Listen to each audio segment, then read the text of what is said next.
Hello friend, आप सभी का आपके अपने YouTube channel super study for welcome है। जैसा कि दोस्तों मैं यूपी आर टेक्नीशियन ग्रेड 2 2020 के लिए, ठीक है, यूपी आर टेक्नीशियन ग्रेड 2 2020 के लिए आज मैं लेके आया हूँ इंस्ट्रूमेंट। ठीक है, इंस्ट्रूमेंट का सिलेबस आपने देखा होगा TG2 में एक पोस्ट है इंस्ट्रूमेंट। ठीक है, जैसे इलेक्ट्रीशियन है, फिटर है, वैसे एक पोस्ट है इंस्ट्रूमेंट। इंस्ट्रूमेंट के अंतर्गत दो ब्रांच एलिजिबल हैं। कौन कौन सी? एक होता है EM बोले तो इलेक्ट्रॉनिक मैकेनिक्स, और एक होता है IM बोले तो इंस्ट्रूमेंट मैकेनिक्स। ठीक है, ये दो ब्रांचें एलिजिबल हैं इंस्ट्रूमेंट के लिए। ठीक है, तो इसमें काफ़ी स्टूडेंट कहना था सर कि इंस्ट्रूमेंट का सिलेबस बता दीजिए, क्योंकि उसमें क्या क्या पूछा जाता है, कहाँ से एग्जाम में क्वेश्चन आते हैं। ठीक है, तो ये सारी जानकारी हम आपको आज एक फुल डिटेल में देंगे। ठीक है, संपूर्ण जानकारी देंगे, किस टॉपिक से कितने क्वेश्चन आते हैं और किस टॉपिक का वेटेज ज़्यादा है। ठीक है, किस टॉपिक को पढ़ने से हमको ज़्यादा नंबर मिल सकते हैं, ये सब चीज़ें हम आपको बताएंगे। तो आज हम आपको एक पूरा सिलेबस के बारे में बताएंगे। इसके अलावा मैं आपको बताऊंगा कि एग्ज़ाम कब तक होने की संभावना है। ठीक है, जो हमारा UPR का एग्ज़ाम है कब तक होने की संभावना है। तो एग्ज़ाम अगर जल्दी में होगा या थोड़ा लेट होगा तो हम तैयारी की रणनीति कैसे करें। ठीक है, कैसे रणनीति बनाएं हम UPR टेक्नीशियन ग्रेड 2 का एग्ज़ाम पास करने की। ठीक है, तो उस रणनीति के बारे में डिस्कस करेंगे। तो पहले हम डिस्कस करते हैं पूरे सिलेबस की।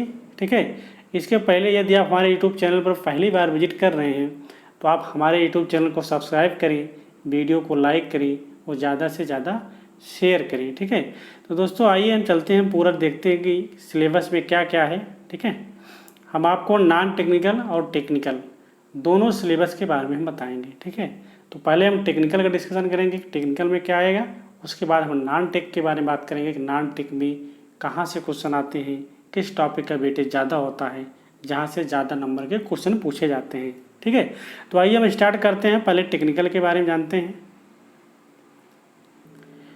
UPR technician grade 2। ठीक है, तो हम बात कर रहे हैं किसकी? UPR technician grade 2 Uttar Pradesh राज्य विद्युत उत्पादन निगम लिमिटेड टेक्नीशियन ग्रेड 2 की वैकेंसी के लिए हम बात करेंगे इंस्ट्रूमेंट मैकेनिक्स या इलेक्ट्रॉनिक मैकेनिक्स का सिलेबस। जो हमारी पोस्ट है इंस्ट्रूमेंट, उसके सिलेबस के बारे में बात करेंगे पहले टेक्निकल पार्ट का। ठीक है, किसकी बात करेंगे हम? टेक्निकल पार्ट की हम बात करेंगे, कौन कौन से क्वेश्चन पूछे जाएंगे। तो आइए हम देखते हैं पहले। तो सबसे पहले हमने क्या रखा है सिलेबस में। ठीक है, तो सबसे पहले हमने दिखा रहा हूँ मैं आपको इंस्ट्रूमेंट। ठीक है, इंस्ट्रूमेंट एंड मेजरमेंट एक टॉपिक होता है, क्या इसकी एक पूरी बुक होती है इंस्ट्रूमेंट एंड मेजरमेंट की। ठीक है, तो इस बुक से हमको कितने नंबर क्वेश्चन मिल जाते हैं? 40 नंबर के क्वेश्चन मिल जाते हैं। इसका मतलब कि क्योंकि एक क्वेश्चन 1 नंबर का होता है तो 40 क्वेश्चन लगभग इसके मिल जाते हैं हमको इंस्ट्रूमेंट एंड मेजरमेंट से। ठीक है, तो इंस्ट्रूमेंट मेजरमेंट में कहाँ से क्वेश्चन पूछता है? तो पूछता है क्वेश्चन क्या? Types of measuring instrument. ठीक है, जो मेजरिंग इंस्ट्रूमेंट हैं कितने प्रकार के, जो जितने प्रकार के होते हैं, ठीक है, उन टाइप्स के इंस्ट्रूमेंट का सबसे एक ना एक क्वेश्चन उठाता है। ठीक है, तो टाइप्स में कौन कौन से इंस्ट्रूमेंट आते हैं? आपका प्राइमरी इंस्ट्रूमेंट आ सकता है, सेकेंडरी इंस्ट्रूमेंट आ सकता है, इंटीग्रेटिंग इंस्ट्रूमेंट, इंडिकेटिंग इंस्ट्रूमेंट। ठीक है, आपका एनर्जी मीटर आएगा। ठीक है, तो ये सब चीज़ें क्या आती हैं? आपके मेजरिंग इंस्ट्रूमेंट में आती हैं। इसके अलावा हमारा क्या है, मेजरिंग इंस्ट्रूमेंट में और भी आते हैं। ठीक है, ऐसा नहीं मैंने जितना बोल दिया इतने ही आते हैं। आपका मल्टीमीटर भी आएगा उसी में। ठीक है, वोल्ट मीटर भी आएगा, अमीटर भी आएगा। तो ये सब क्या आएंगे? मेजरिंग इंस्ट्रूमेंट के अंतर्गत आएंगे। तो एक पूरा सा बड़ा सा सिलेबस होता है, तो उसी के बारे में आपको पढ़ना है। इसके अलावा CRO से क्वेश्चन पूछता है। ठीक है, CRO बहुत फेवरेट टॉपिक है एग्जामिनर का, यहाँ से मैक्सिमम क्वेश्चन उठाता है वो। इसके बाद क्या आ जाता है कि ट्रांसड्यूसर को मैंने इसी में रख दिया है। ठीक है, इंस्ट्रूमेंट में ही ट्रांसड्यूसर को मैंने डाल दिया है, तो ट्रांसड्यूसर से भी काफ़ी क्वेश्चन पूछता है। ठीक है, तो ट्रांसड्यूसर में क्या क्या आता है कि आपसे ट्रांसड्यूसर पूछेगा एक्टिव एंड पैसिव ट्रांसड्यूसर के बारे में। ठीक है, कौन से ट्रांसड्यूसर एक्टिव होते हैं, कौन से पैसिव होते हैं। इसके अलावा डिजिटल एंड एनालॉग ट्रांसड्यूसर की बात करता है। ठीक है, कौन सा ट्रांसड्यूसर हमारा डिजिटल है, कौन सा एनालॉग है, और किस ट्रांसड्यूसर का हम क्या कन्वर्जन करने के लिए प्रयोग करते हैं। ठीक है, तो ट्रांसड्यूसर हमारे जितने प्रकार के होते हैं उस सब के टाइप्स पढ़ने हैं, और क्या वर्किंग होती है उनकी, मेन क्या होता है उनकी वर्किंग, ठीक है, उनका प्रिंसिपल और उनकी वर्किंग, इन दो चीज़ों पे आपको फोकस करना है, ठीक है। तो क्या है दोस्तों कि ये जो मैंने आपको सिलेबस बताया इंस्ट्रूमेंट एंड मेजरमेंट के, हमने इसके ऑब्जेक्टिव क्वेश्चन करा के रखे हैं, ठीक है।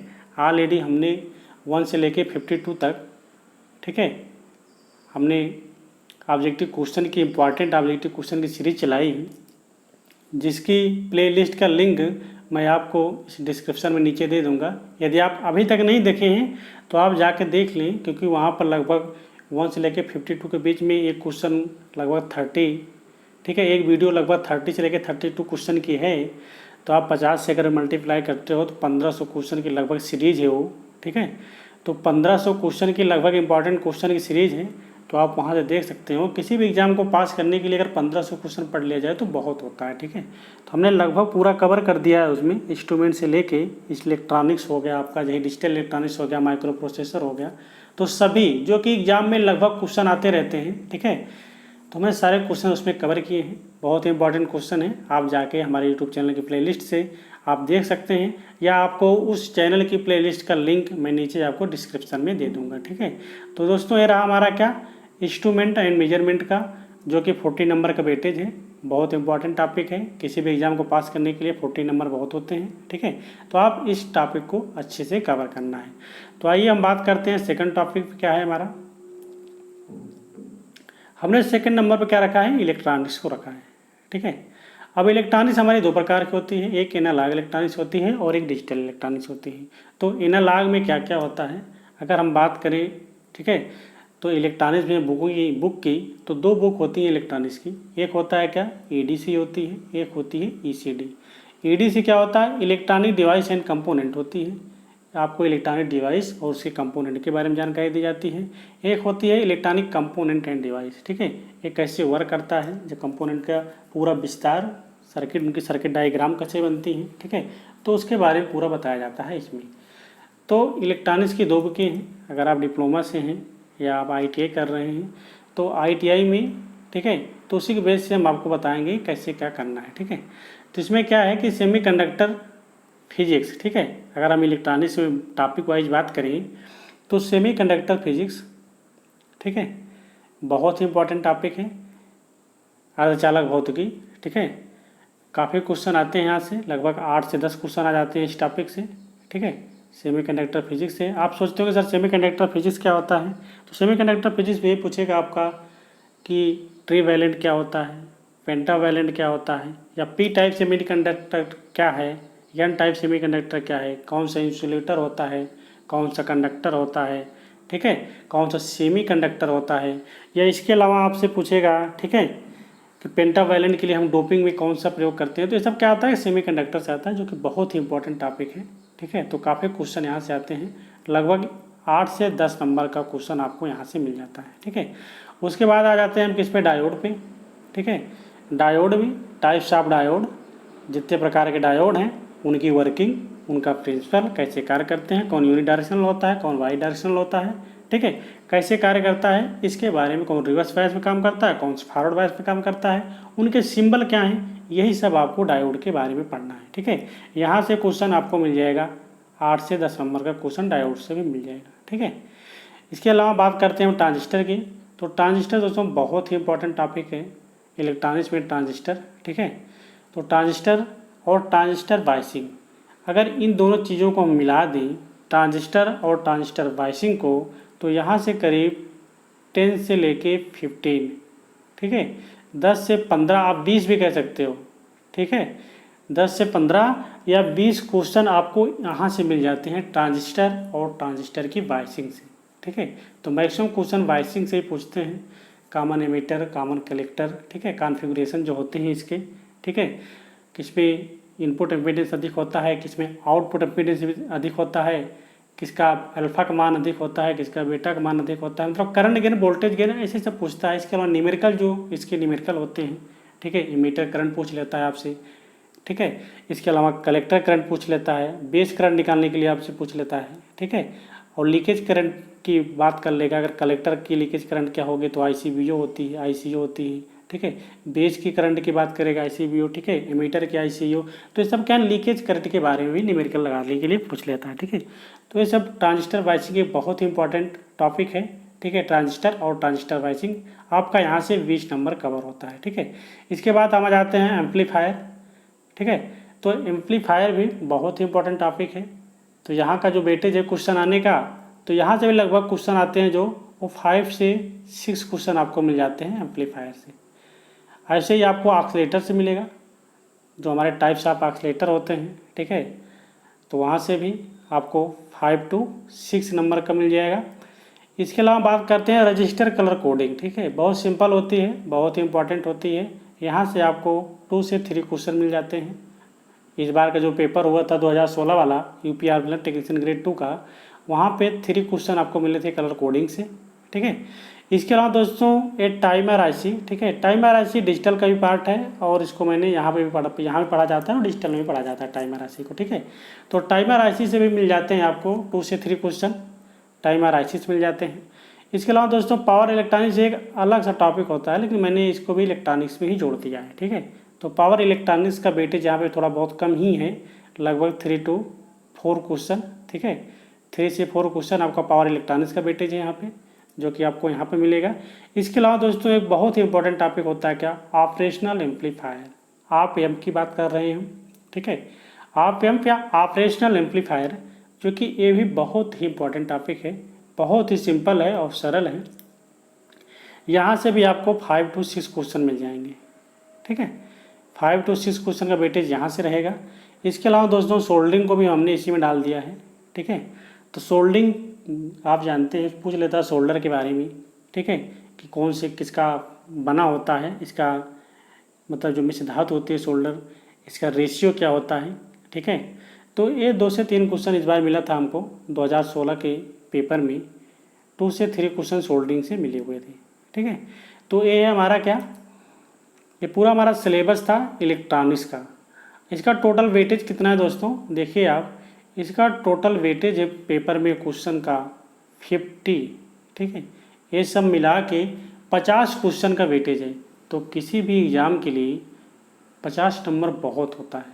आपका यदि इंस्ट्रूमेंट क्लियर है और आपका इलेक्ट्रॉनिक्स पूरा क्लियर है, अगर ये 2 बुकें आपकी क्लियर हैं, इंस्ट्रूमेंट और इलेक्ट्रॉनिक्स, तो आपका मिल जाता है कितना, 50 उधर इधर से 40 उधर से, 90 नंबर, लगभग आधा सिलेबस आपका कवर हो जा रहा है, ठीक है। आधे से ज़्यादा, ठीक है, आधे से ज़्यादा आपका सिलेबस कवर हो जा रहा है सिर्फ इन्हीं 2 टॉपिक से, ठीक है। जो टेक्निकल का पार्ट है हमारा 150 क्वेश्चन का, 150 में देखते हैं तो इन्हीं 2 टॉपिक से आपका लगभग इतना कवर हो जा रहा है, ठीक है। तो दोस्तों ये 2 चीज़ें आप अच्छे से पढ़ लें तो आपके लिए बहुत ही बेनिफिट होगा, ठीक है। अब आइए हम बात करते हैं बेसिक इलेक्ट्रिकल की, ठीक है। तो बेसिक इलेक्ट्रिकल का भी काफ़ी वेटेज होता है। बेसिक इलेक्ट्रिकल में क्या क्या आता है उसके बारे में हम डिस्कस करते हैं। तो बेसिक इलेक्ट्रिकल की हम बात करते हैं तो इसका भी वेटेज बहुत है, ठीक है। लगभग 40 क्वेश्चन आते हैं बेसिक इलेक्ट्रिकल से, ठीक है। हमने दोस्तों पूरा पेपर का एनालिसिस किया है और एक एक क्वेश्चन हमने काउंट किया है कि कौन से क्वेश्चन कहाँ से एग्जामिनर ने उठाया है, ठीक है।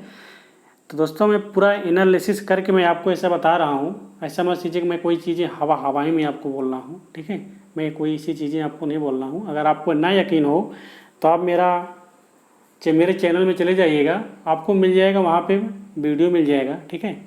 UP आर्बिनल प्रीवियस ईयर पेपर का, ठीक है, इंस्ट्रूमेंट का। अगर आप अभी तक नहीं भी देखे हैं तो आप वहाँ से देख लें और उसका एनालिसिस आप भी करें, ठीक है। तो उसको वीडियो को ज़रूर देखें, लगभग 48 मिनट की वीडियो है, तो आप इस स्पीड बढ़ा के अपना उसे जल्दी ख़त्म कर सकते हैं। आप पूरा वीडियो देखें, क्योंकि दोस्तों एग्ज़ाम देने जा रहे हैं आप, तो पहले उसे पेपर को देखें, उसका एनालिसिस करें, ठीक है। उसका एनालिसिस करें कि एग्ज़ाम में क्या पूछ रहा है एग्जामिनर, ठीक है। इसके अलावा कि पेपर को एनालिसिस करें और एग्ज़ाम देने जा रहे हैं तो एग्ज़ाम देने से पहले आप देखें कि पिछली बार की कट ऑफ कितनी गई थी। कट ऑफ के अकॉर्डिंग आप पेपर की एनालिसिस करें, ठीक है। उसके बाद आप एग्ज़ाम की रणनीति बनाएं कि हमको कितने नंबर लाने हैं, ठीक है।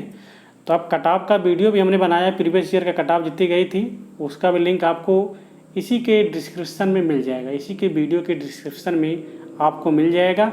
इसके अलावा आपको प्रीवियस ईयर पेपर का भी लिंक आपको डिस्क्रिप्शन में ही मिलेगा।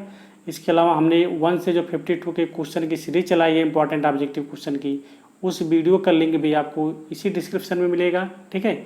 इसके अलावा हमें थ्योरी की क्लास पढ़ा रहा हूँ, तो थ्योरी में मैं डिजिटल इलेक्ट्रॉनिक्स शुरू किया था, तो डिजिटल इलेक्ट्रॉनिक्स मैंने नंबर सिस्टम पढ़ा दिया है, लॉजिक गेट पढ़ा दिया है, पूरा ख़त्म कर दिया है, बहुत अच्छे से ख़त्म किया पूरे डिटेल के साथ, ठीक है। अभी हम बूलियन अलजेब्रा शुरू करेंगे, ठीक है। तो उसका भी लिंक आपको इसी वीडियो के डिस्क्रिप्शन में मिल जाएगा। तो हम आशा करते हैं कि आप हमारी बातों से सहमत होंगे, ठीक है। तो अब मेरी बातें आपको अच्छी लग रही हैं तो आप वीडियो को लाइक कर सकते हैं, ठीक है। अभी तक चैनल सब्सक्राइब नहीं किया तो चैनल को सब्सक्राइब भी कर सकते हैं। दोस्तों आइए हम बात करते हैं बेसिक इलेक्ट्रिकल की। तो बेसिक इलेक्ट्रिकल का जो वेटेज है, ठीक है, कहा क्या है, सबसे ज़्यादा है हमारा एसी सर्किट का। एसी सर्किट का वेटेज सबसे अधिक है, सबसे ज़्यादा क्वेश्चन आपको एसी सर्किट से मिलते हैं, ठीक है। लगभग आपको यहाँ 10 से 20, ठीक है, मतलब 10 से लेकर 20 क्वेश्चन आपको सिर्फ एसी सर्किट से ही मिल जाता है। तो एसी सर्किट में आता क्या है आप जानते हैं, बेसिक में आ जाएगा आपका किरचॉफ लॉ, ठीक है। इसके अलावा आपका आ जाएगा करंट, किरचॉफ के 2 लॉ होते हैं जानते हैं, एक करंट लॉ होता है, एक वोल्टेज लॉ होता है, उसके कुछ न्यूमेरिकल आ जाएंगे इसमें। बाकी एसी सर्किट में आपके प्योर रेजिस्टेंस के बारे में पूछेगा, प्योर कैपेसिटर के बारे में पूछेगा, प्योर इंडक्टर के बारे में पूछेगा, प्योर रेजिस्टिव सर्किट के बारे में पूछेगा, ठीक है। RL circuit, series circuit and parallel circuit, ठीक है, रेजोनेंस, बैंडविड्थ, क्वालिटी फैक्टर, इसी सब के बारे को लेकर मतलब जो एसी सर्किट पूरा सिलेबस है, तो इसके अंतर्गत जो है 10 से आपका 20 नंबर पूरा मिल जाता है। इसके अलावा सेफ्टी, विद्युत सुरक्षा को मैंने इसी में डाल दिया है। तो यहाँ से भी आपको मैंने देखा था यूपीआर में 3 क्वेश्चन मिला था हमको विद्युत सुरक्षा से, ठीक है। तो सेफ्टी भी बहुत ज़रूरी है, सेफ्टी प्रिकॉशन, ठीक है, यहाँ से आपको मिल जाएगा। जब आप आईटीआई किए होंगे तो आपको पढ़ाया गया होगा सेफ्टी प्रिकॉशन, ठीक है, वहाँ भी। बाकी अगर आईटीआई की बुक हो आप पास वहाँ आप देख सकते हैं। इसके अलावा दोस्तों फ्यूज बहुत इंपॉर्टेंट टॉपिक होता है। फ्यूज यहाँ से आपको 4 से 5 नंबर फ्यूज से मिले थे, ठीक है। 4 to 5 नंबर के क्वेश्चन आपको फ्यूज से मिले थे, ठीक है। इसके अलावा दोस्तों मोटर, ठीक है, मोटर तो एक प्रकार से कहा जाए तो ये इलेक्ट्रीशियन का पार्ट होता है, लेकिन यहाँ भी इसका वेटेज बहुत ज़्यादा रहा, ठीक है।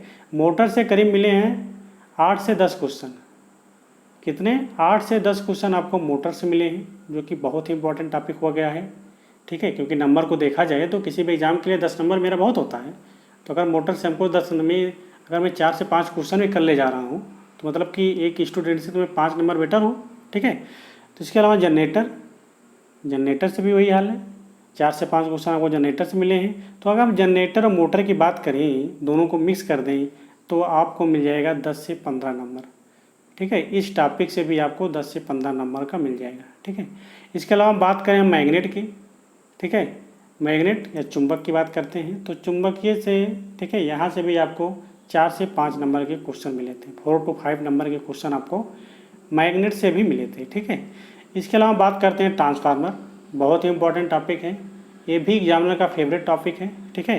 तो ट्रांसफार्मर से 8 से 10 क्वेश्चन मिले थे, कितने 8 से 10, ठीक है। तो 8 से 10 नंबर के क्वेश्चन आपको मिले थे ट्रांसफार्मर से, ठीक है। तो ये बेसिक इलेक्ट्रिकल का पार्ट था और बहुत इम्पॉर्टेंट टॉपिक है ये भी, इसका भी वेटेज बहुत ज़्यादा है, ठीक है। आप देख लीजिए 40 क्वेश्चन का वेटेज है, तो अगर किसी भी एग्ज़ाम के लिए 40 क्वेश्चन बहुत इंपॉर्टेंट होते हैं। तो बेसिक इलेक्ट्रिकल भी आपके लिए बहुत ज़रूरी है, ठीक है। वैसे भी आप यूपी आर्मिल का एग्ज़ाम देने जा रहे हैं तो 40 से आपका 50 भी हो सकता है, ऐसा कोई ज़रूरी नहीं है, ठीक है। क्योंकि मेन का हमारा इलेक्ट्रिकल का ही है, तो यहाँ का जो वेटेज है ये भी बढ़ सकता है, ठीक है। 40 से इस बार 50 भी पूछ सकता है। तो इस टॉपिक को आप अच्छे से पढ़ लें, ठीक है, बहुत इंपॉर्टेंट टॉपिक रहेगा आपके लिए, और ख़ासकर एसी सर्किट। बाकी अभी हम इसको शुरू करने वाले हैं, ठीक है। तो थ्योरी की अभी मेरी डिजिटल ख़त्म हो गई, डिजिटल ख़त्म करने के बाद हम इसी पे ध्यान देंगे, ठीक है। डिजिटल ख़त्म करने के बाद हम बेसिक इलेक्ट्रिकल को शुरू करेंगे, क्योंकि बहुत इंपॉर्टेंट टॉपिक है और सिंपल टॉपिक होता है एकदम सरल सा, ठीक है। तो हम बेसिक इलेक्ट्रिकल शुरू करेंगे, आपको अच्छे से पढ़ाएंगे, लगभग सारे क्वेश्चन आपके वहाँ से कवर हो जाएंगे। इसके अलावा मैंने इसकी ऑब्जेक्टिव क्वेश्चन जो सीरीज चलाई है, इसके काफ़ी क्वेश्चन मैंने सॉल्व कराए हैं ऑलरेडी ऑब्जेक्टिव टाइप के, तो आप जाके हमारे चैनल के प्लेलिस्ट से देख सकते हैं, ठीक है। आइए हम बात करते हैं अब डिजिटल इलेक्ट्रॉनिक्स की, ठीक है।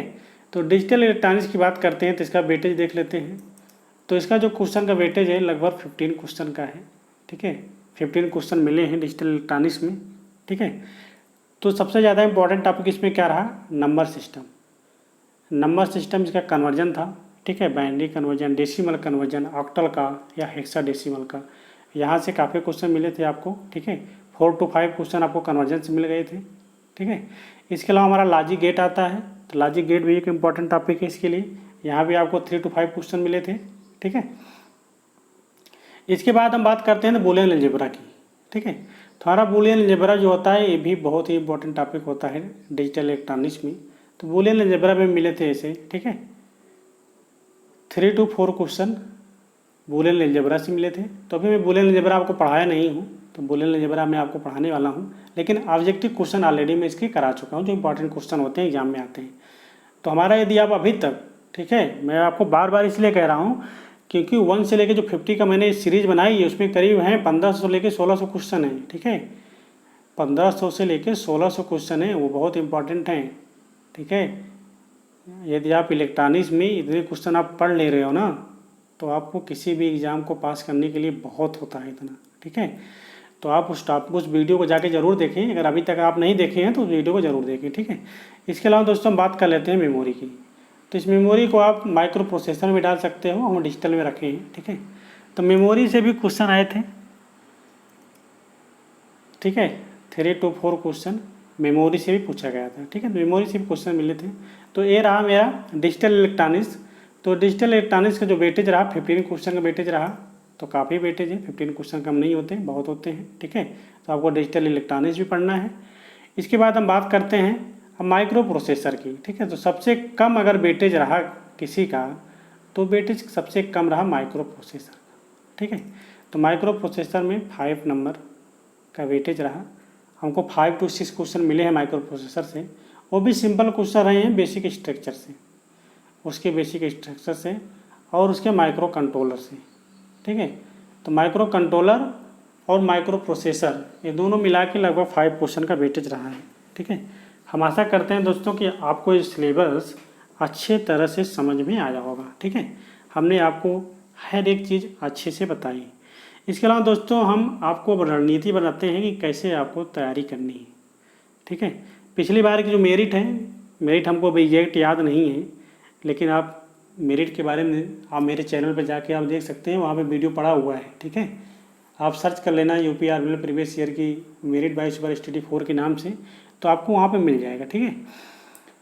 तो चैनल पे जाके आप देख सकते हो, मेरे वीडियो में भी आपको वहाँ पे मिल जाएगा, इलेक्ट्रीशियन का भी मिल जाएगा, फिटर का मिल जाएगा और इंस्ट्रूमेंट का भी कटऑफ का वीडियो मिल जाएगा। तो कटऑफ देखिएगा कितना एनालिसिस, तो उसके अकॉर्डिंग दोस्तों देखिए अभी क्या है कि अभी आपके पास पर्याप्त टाइम है एग्जाम की तैयारी के लिए, ठीक है। तो आप अभी कोई भी सिलेबस मैंने जो बताया आपको, कोई भी टॉपिक आप मिस मत करो, ठीक है। अभी आप सारे टॉपिक पढ़ने का प्रयास करो, ठीक है। माइक्रो प्रोसेसर भी पढ़ें, आप डिजिटल भी पढ़ें, ठीक है।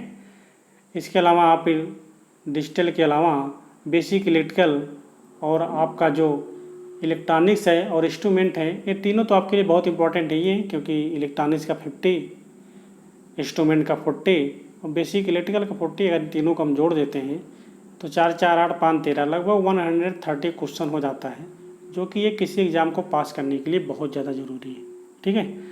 तो हमको क्या करना है कि हमको टॉप करना है। यदि आपको टॉप करना है तो टॉप करने के लिए तो आपको पूरा पढ़ना पड़ेगा, ठीक है। इन तीनों को पढ़िए और डिजिटल भी पढ़िए और माइक्रो प्रोसेसर पढ़िए, यदि आपको टॉपर बनना है। यदि आपको नौकरी चाहिए, ठीक है, सिर्फ आपको नौकरी लेना है, तो आप इंस्ट्रूमेंट पढ़ लें, ठीक है, और आप बेसिक इलेक्ट्रिकल पढ़ लें और इलेक्ट्रॉनिक्स का सिलेबस पूरा कवर कर लें, ठीक है। और थोड़ा बहुत आप डिजिटल पढ़ लें, जो कि मैं ऑलरेडी आपको पढ़ा चुका हूँ, तो बड़े आराम से आप एग्ज़ाम को बीट कर सकते हो, ठीक है। तो बहुत कम मेरिट जाती है, ठीक है। पिछली बार की मेरिट बहुत कम ही गई थी, तो इस बार की मेरिट भी लगभग, क्योंकि 4 साल के बाद एग्ज़ाम हो रहा है, तो थोड़ा बहुत आप प्लस लेके चलिएगा। पिछली बार की मेरिट से आप 20 नंबर प्लस करके चलिएगा, ठीक है, क्योंकि थोड़ा बहुत प्लस में रहेंगे तो ज़्यादा बेनिफिट मिलेगा आपको। तो हम आशा करते हैं कि आपको मेरी वीडियो पसंद आई होगी। यदि वीडियो पसंद आई तो वीडियो को लाइक करें, शेयर करें। यदि अभी तक आप चैनल को सब्सक्राइब नहीं किए हैं, चैनल को सब्सक्राइब जरूर करें, ठीक है। दोस्तों अब हम बात कर लेते हैं उसकी एग्ज़ाम की। एग्ज़ाम कब होगा? देखिए दोस्तों, 2 बार क्या 3 बार डेट बढ़ चुकी है फॉर्म भरने की, ठीक है। इस बार लास्ट डेट है 2 जुलाई। यदि एग्ज़ाम, ठीक है, कहने मतलब मेरा ये है कि यदि अब फॉर्म भरने की डेट नहीं बढ़ी, अगर 2 जुलाई के बाद, हमको नहीं लगता कि अब बढ़ने के चांस हैं, क्योंकि अब बढ़ने के चांस नहीं है, क्योंकि लॉकडाउन लगभग ओपन हो चुका है हर जगह, ठीक है।